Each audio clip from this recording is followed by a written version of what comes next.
kufsigu waa xadgudub fool xun oo loo geysto dumarka. kufsigu waa dhaqan ka fog anshaxa suuban ee shareecada islaamka. kufsigu waa sharaf dilka iyo sumcad xumeynta dumarkeena Soomaaliyeed. kufsigu waa cuduriye ceebeeye iyo colaadiyo bulsho. kufsigu waa dilaha sharafta iyo karaamada hablaha. kufsigu waa tacaddi ka dam ah qiimka iyo qiimaha gabdhaha iyo guud ahaan bulshada.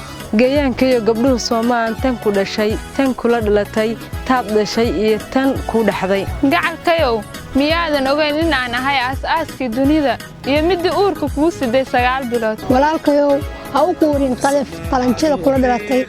walaalkayow hooyo Soomahan midii ku dhashay ku nuujisay ku soo barbaarisay isla markaasina sharafta iyo haybada aad leedahay ku yeeshay. maxaan galabsanay gacalkayow maxaan gefka ku mutaysanay gacalkayow maxaan gowraca ku mutaystay gacalkayow. walaalkayow jooji tacadiga gabdhaha. qof kasta oo Soomaaliyeed waxaan ka codsanaynaa in laga hortago tacadiga dumarka. ha ku noqon xaasid oo xumayn waa hooyadii bulshada. horgooyaha dumarka ha u yeelin qiil ee ku qaad qaladka uu geystay. yuusan yeelan qabiil oo yuusan gelin qoys quruxley dumar buu qalbigeeda jabiye. hadheelsan kufsigu waa dhaqan fool xun. dhaqaaq oo u dhaqaaq dabargoynta kufsiga. gabdhaha Soomaaliyeed ee dhibanaha u ah tacadiga kufsiga cadaalad ayay bulshada uga baahan yihiin. ha difaacin dambiilaha geysta tacadiga ka dhanka gabdhaha. waxaa soo badanaya manaxayaal ugaarsanaya gabdhaha.